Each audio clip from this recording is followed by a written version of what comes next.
Aren't you insulting all the intelligent people here and the 80% of African Americans who are Democrats by claiming that the current Democratic Party has anything to do with that Dixiecrat party from 50 years ago that was trying to stop them from voting? Aren't you conflating the word Democrat with progressive? They have utterly nothing to do with each other. The current Democratic Party has absolutely none of those values from 50 years ago, and you're pretending that they are guilty of something. Aren't you trying to claim that Jesse Jackson is a dupe and shouldn't be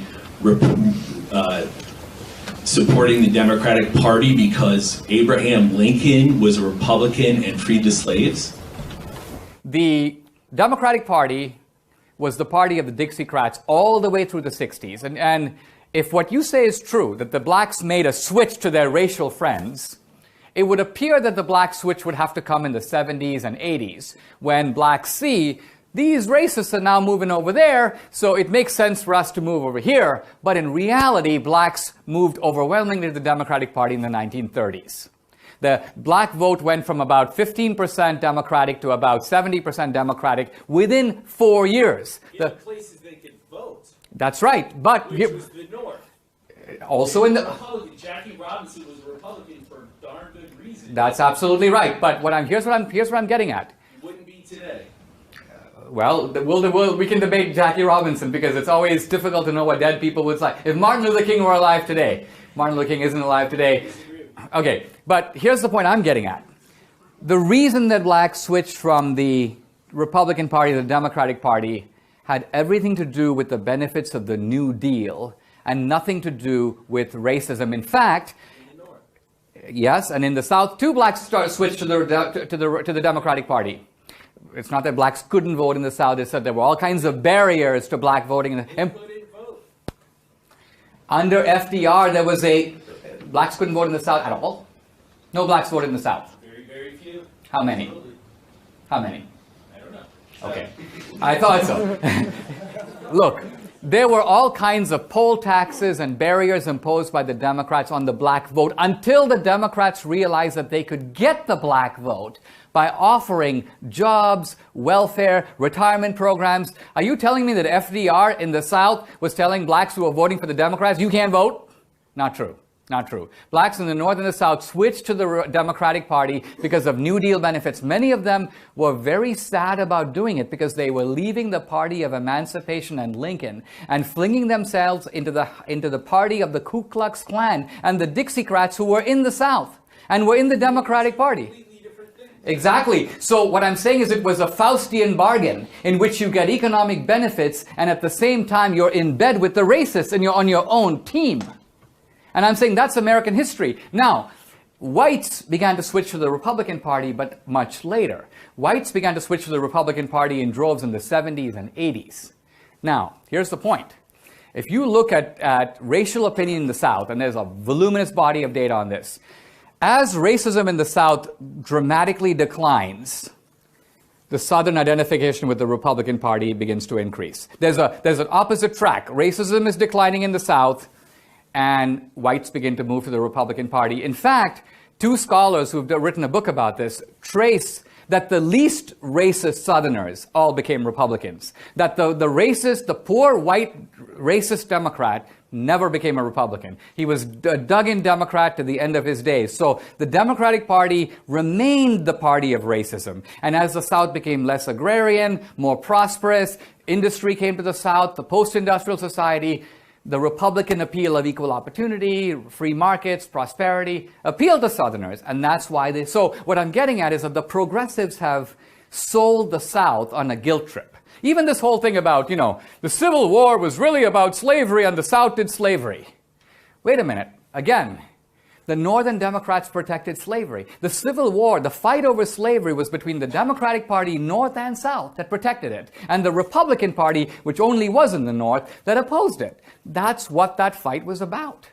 It wasn't just, the North-South thing is now a disguise to hide the responsibility of a major political party that was the party of slavery for 100 years. True or false?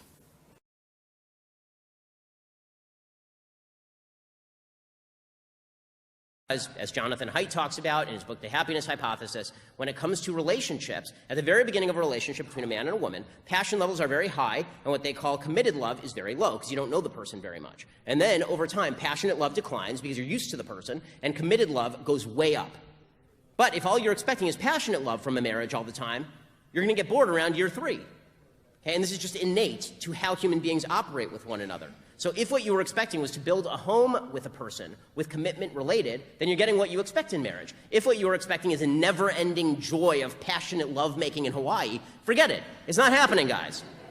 Okay, so but this lie was perpetrated, and so marriage suddenly had different expectations. Pew shows the top reason people now say they get married is love at 88%, followed by making a lifelong commitment at 81% and companionship at 76%. All of these involve you and your spouse.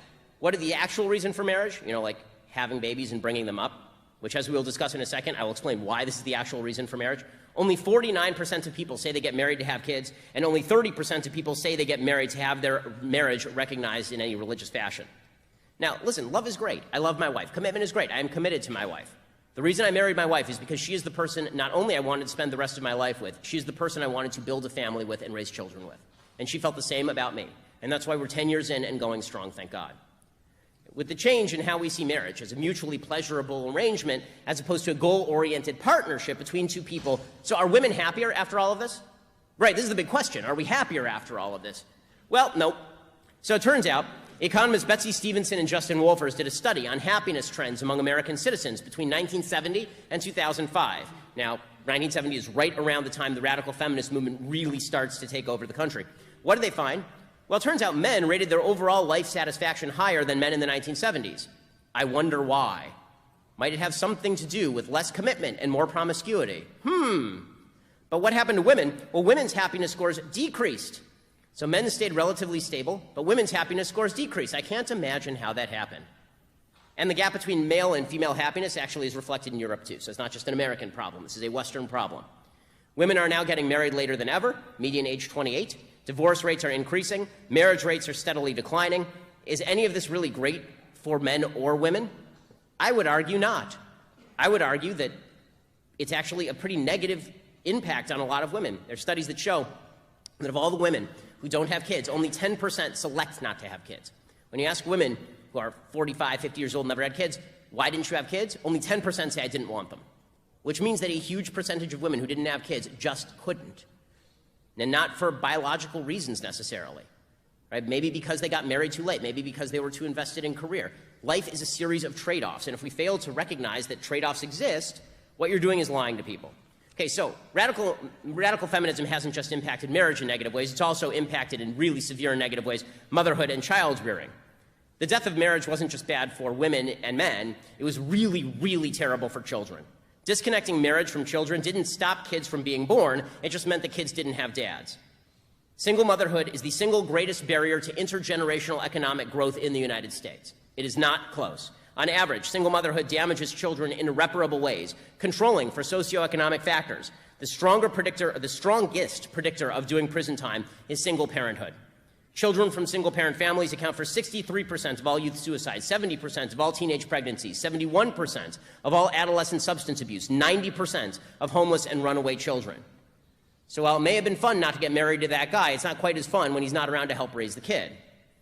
But this is what the radical feminist movement was proposing. Remember, a woman needs a man like a fish needs a bicycle, unless it turns out that they're little fish. Then you might need another fish around to help take care of things. Single motherhood means that women themselves are trapped in poverty all too often. It's just bad for women. The poorest coterie in the United States of women are single moms. Now, radical feminists have a solution to this. They say, okay, just teach women not to have babies. That'll solve everything. Right? Then you don't have to worry about single motherhood. Just teach them that they don't have to have babies. This is what Simone de Beauvoir, author of The Second Sex and existentialist partner of Sartre, actually said. She said, quote, "No woman should be authorized to stay at home to raise her children." She says the government should ban people from staying at home to raise their kids. Society should be totally different. Women should not have that choice. We should take away the choice. Why? Because if there is such a choice, too many women will make that choice. So you have radical feminists actually arguing that women should be restricted in their choices because radical feminists want women to act a certain way. I'm not saying that. because I'm an actual feminist. I want women to be able to choose what they want to do. Radical feminists are saying we have to encourage women not to make their own choices. We have to discourage them from making choices we don't like, such as staying home with their kids more often. Except it turns out that women actually